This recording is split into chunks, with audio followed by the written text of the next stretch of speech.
The footage of crashes, mishaps, and accidents within this video is presented strictly for educational and informational purposes to illustrate crucial lessons in RV safety, responsible road practices, and personal preparedness.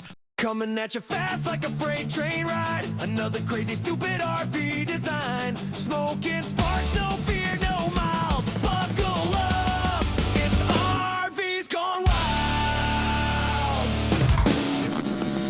Hey everybody, it's RVs Gone Wild number 51. I want to welcome all the new subscribers that have come on to the new channel. The channel is growing quickly and I really appreciate you subscribing. And if you haven't subscribed, make sure you subscribe. This is a new channel. And if you were subscribed to RVing with Joe, well, you got to make sure you subscribe to this one because, well, RVs Gone Wild has moved to its own channel. And if you didn't already know that, you do now. And we're losing subscribers fast on RVing with Joe. So when you add RVs Gone Wild, please don't leave my old channel. But hey, that's all right. Some people like to watch RVs blow up. Some people like to watch me camp. Hopefully you enjoy one of the channels, and let's get to some crazy RVs right now. And this was out on Highway 15 near the Valley of Fire State Park in Nevada. John and Mandy Go RVing actually filmed this and put it up. Then these folks came along a little later and actually saw it fully engulfed after they pulled away the propane tanks. It's always amazing how many times we see multiple shots of the same accident these days since, well, everyone has a phone. Tori sent us this 1984 Sprite travel trailer. They're from Iowa. This is a Sprite Musketeer caravan. They said it's unique and they've never actually seen another one. I've never seen one of these before, and we've seen a lot of trailers come through here. Has anyone else seen these or got a photo of them?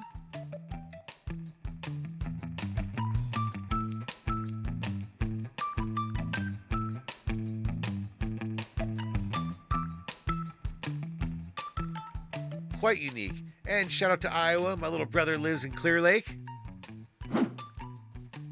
Okay, I'm a big fan of Jeeps. I respect the truck style Jeep for towing, but this seems to be a little too much for this Jeep. Come on. And then we got this guy who's somehow trying to get this house towed with some kind of car. I don't know what country this is in, but this is not a wise idea. When it comes to towing, it'd be much better to have something like this, one of these extreme tow trucks.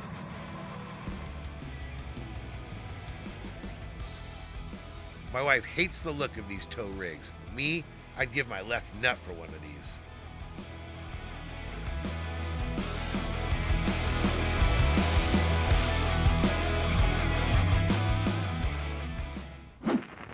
Alex and Doris, they sent us this picture of their rig, which I absolutely love, and hopefully you guys can send us more pictures of this rig. You only sent us one photo, but I'm sure I'd love to see the inside of this thing. Looks like quite the beast.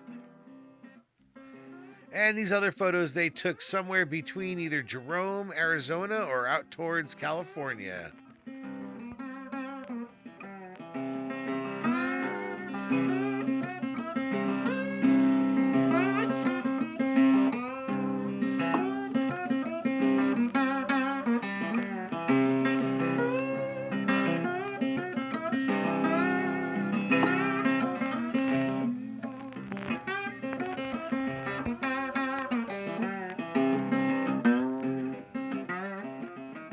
I miss RVing in the desert. Thanks, you guys.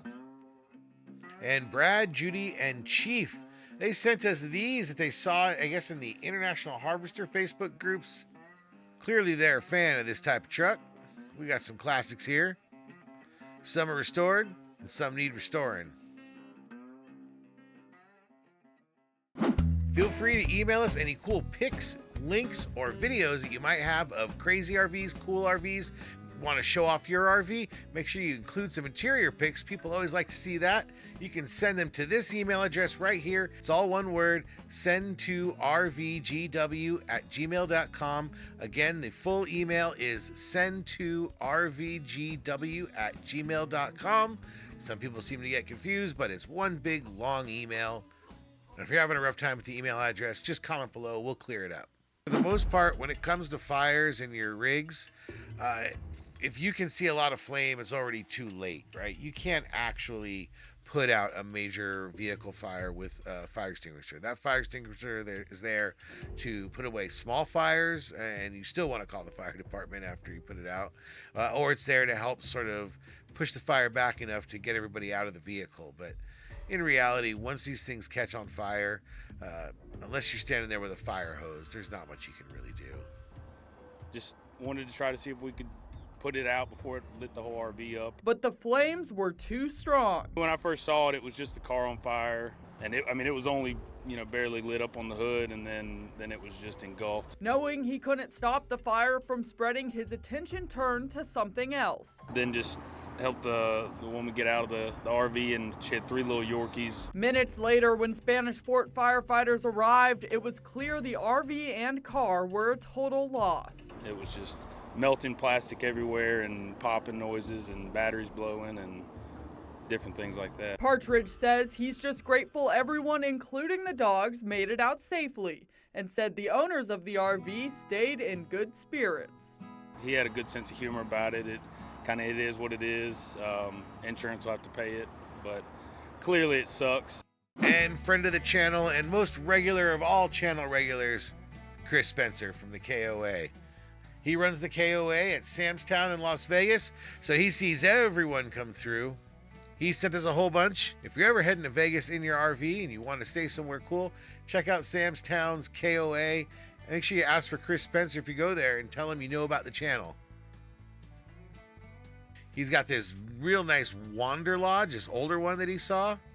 And he notes this one's for sleeping only. And there's this Escape with a really nice stripe painted on it. Definitely a custom paint job there. A 4-wheel drive Class B. This nice Class A with a race trailer. Another Class A with a race trailer. They got a lot of race trailers out there. He currently has about 2 of these, about 5 spaces apart. Here he's got a semi with a huge sleeper carrying a smart car for getting around while camping.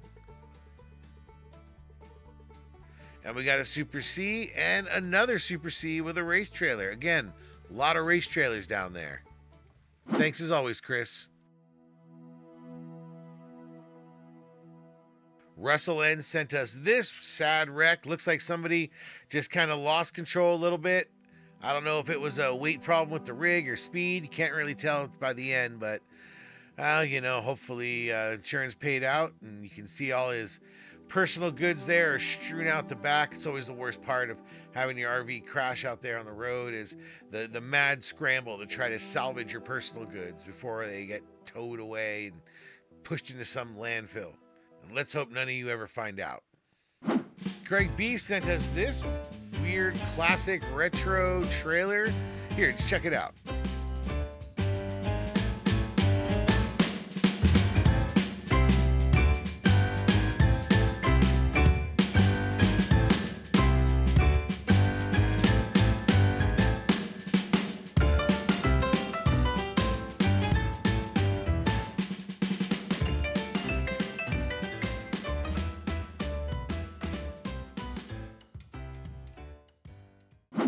And Joe V, he sent us this. He's another regular who's been sending us stuff. He found this neat little trailer in Quartzsite, Arizona. If you haven't been to Quartzsite, Arizona, you should definitely check it out. You know what I say about Quartzsite. You'll be glad you got there and be glad that you left.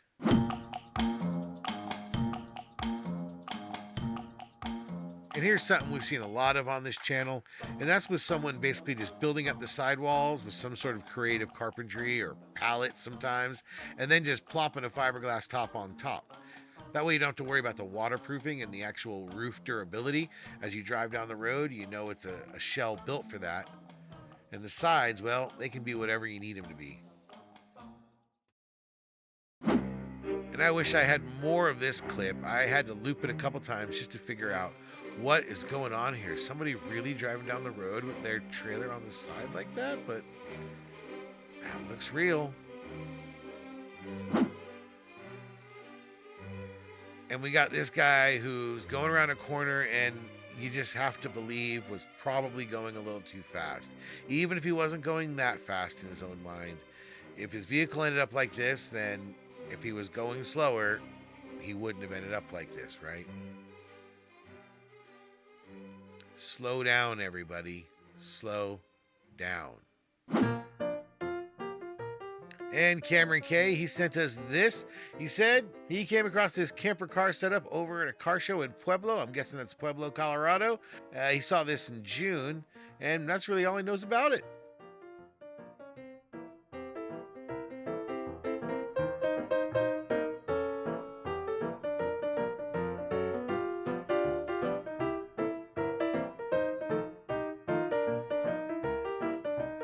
That's why we're going to give this here Ford station wagon the RVing with Joe Gold Star Tip of the Hat Award for being the coolest Ford in this episode.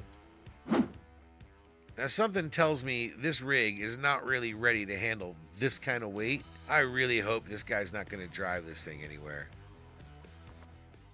Have you heard about the turducken? Turducken. I think that's funny. And make the turducken? Turducken. Turkey with a duck, and then you stuff the duck with a chicken. Tur for turkey, duck for ducking, and in for chicken. You stuff a chicken inside, That's turducken. a duck inside a turkey. But out here on the road, things get kinda quirky. It's a camper on a truck, on a trailer with toys, rolling down the highway, making all kinds of noise. It's a turducken on wheels, a sight to behold. Stacked up rigs, breaking every mold. From dirt track racers to side-by-sides bucking, ain't nothing quite wild like an RV turducken. And we got Vizek here who sent us photos of his personal rig. It's his custom build.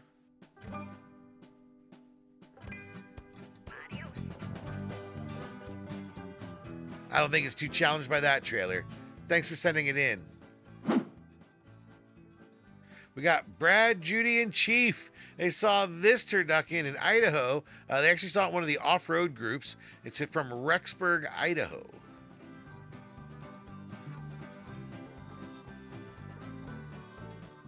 And here's an interesting one where they got that Hummer right there in the middle, getting towed from the front and towing from the back.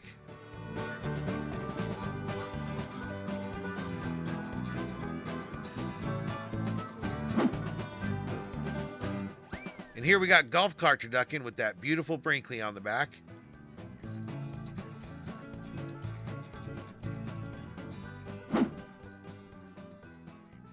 And here's someone with a whole lot of RV turducken, including that Jeep on the back.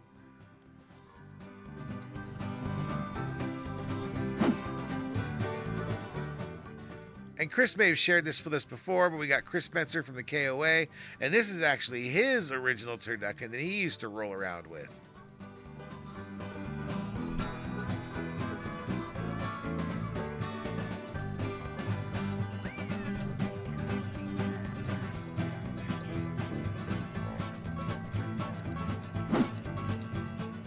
Here we got some campsite turducken with the Jeep on the back.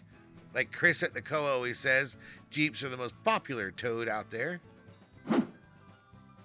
We got this long boat turducken. Still want to see somebody back one of these down the boat ramp like this. And I've said this before, but it seems like the side-by-sides are getting to be as big as the trucks that are towing them. Apparently this was posted by the Washington State Patrol, who called out this semi towing a box truck. There's a whole lot of things going on here. Classic turducken. I'm guessing you got a classic turducken ticket for this one too. Steve M saw this rig at Catherine's Landing in Hot Springs, Arkansas. All right, now I've shown crawler haulers on here before. That's often where they'll take an RV and put it on the back of a trailer and then make more space for off-road vehicles to be stowed on there. And then that gets towed by a big truck. I've shown them before, and here's a couple examples of not just crawler haulers, but these are how these guys are actually building them. And everybody seems to build them differently. Here we got a guy who's taking the slide-in camper off the back of his truck, putting it on this trailer into some kind of custom welded mount for it. Once he's got that on there, he puts his big old rig on the back of that, and now he can run it like a gooseneck.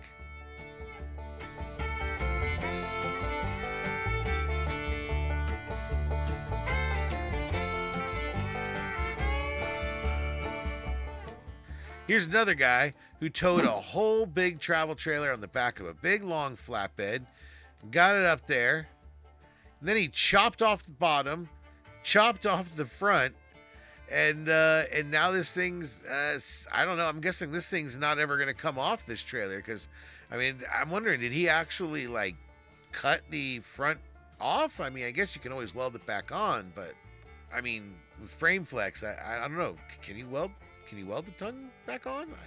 Somebody out there knows.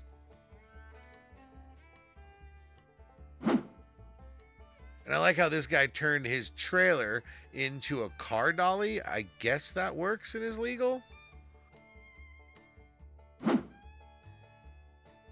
For some reason, it always makes me chuckle when I see someone build a crawler hauler like this, and then they drag another trailer onto the trailer like this.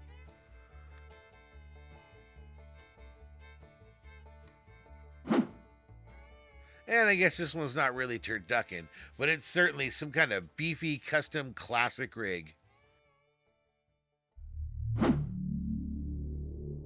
Apocalypse rigs. You've heard me talk about them before. These really big, oversized, military-style overlander rigs. They're all around the world. You see them in Africa, you see them in Europe, you certainly see them up here in BC, in Canada, and all over North America. These things are made to roll. Now, of course, they're not really going to survive the apocalypse, right? They'll survive until the gas tank runs out. But nonetheless, these things are awesome. You can definitely boondock for extended periods of time and go deep, deep, deep into the overlanding universe. I love these rides. I certainly can't afford these rides, but here we're going to look at a few different ones.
All right, check this out. This is in Bavaria, Germany. This is the Pritz Globetrotter Treffen, which I guess refers to a meetup of expedition vehicles, overland rigs, and custom motorhomes. If you like the sound of diesel, you're going to love this clip.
Let's do some full tours of the inside and outside of some of these. I have found one of my absolute favourite designs. It's this, the Heimer Venture S. Obviously the deck at the back is such a cool feature. I can imagine being parked up with a lakeside view, just sat here taking it all in. In here we've got a little washroom space and it actually looks really small but truly amazing. The washroom can expand to make more room for the shower, and it's a whole sink unit here. Pivots out of the way.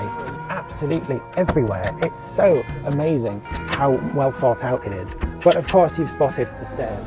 Is an entire double bed, and not only that, these walls are not simple canvas, it's actually double lined insulated air pockets.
Wow. Yeah, I know. On a Sprinter chassis that... It's on a 5-ton Sprinter. Right, They've fantastic. never built it before. They've never built 5-ton Sprinter before. Mercedes, normally they're 3.5 tons, so we have a roof tent on the top, press the button and the whole thing goes up. Oh, fantastic. Glasana toilets, Yep. 600 watts solar, Wow. solar everywhere, and we'll just get in it with the car. There you go. It's just like a little Earth Rover, isn't it? That's what I wanted to build. Right. So there you go. And you know I love the Earth I know, Rover. that washing machine tumble dryer, you see? Washing machine, never been done before. That's perfect. Washing Brilliant. machine tumble dryer. You press a button here and the whole roof goes up into a roof tank. Fantastic. Love it. They've never done a V8 turbo engine on it. So it's the engine from a CQS or whatever it is, Mercedes, you know what I mean? Yeah. Wow. With, what I really like, the solar panels.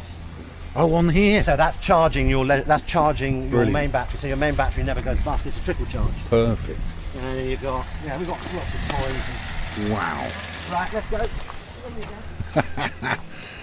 God, such a climb up in here. Come on in. I'll just quickly take you for a spin. Hey, this is beautiful. I know, it's 3 weeks old. 3 weeks old. I know, 300 grand. Oh, look at those bloody dogs. Naughty. Oh, wow. Thermal imaging. You've got enough screens here or what? I know, more screens than curries. I know. So it's the only one they've done a V8 version of? This is the only version that they've ever built half of this kit here. And here we got some more apocalypse rigs from around the world.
December 4th, we will be doing a Zoom session. So if you want to join me in a Zoom session, say hi, or you can just kind of lurk and watch. It's up to you. Don't need a webcam if you don't want to. Zoom is free. Feel free to download it. If you head over to my Patreon page, you can read the post about how the Zoom session will go. You can learn more there. Check it out. I love meeting people who love the channel. John M. notes and likes to comment on some of these RVs that are built or reused for other purposes. In other words, there's all kinds of things you can do. Maybe you saw in the last RVs Gone Wild, the person who converted a trailer to just doing a pet grooming service. Well, in this case, we've got a few different ones. Here we've got beaver tails, which he notes is out there in Ottawa, but we actually got those out here in Vancouver a little bit. I've had a beaver tail out of a trailer here in Vancouver as well. Like he says, it's just a flat donut with some deep fried rolled in sugar. You know, lots of other flavors on them. They're good. We also got these food trucks, some kind of run down food trucks.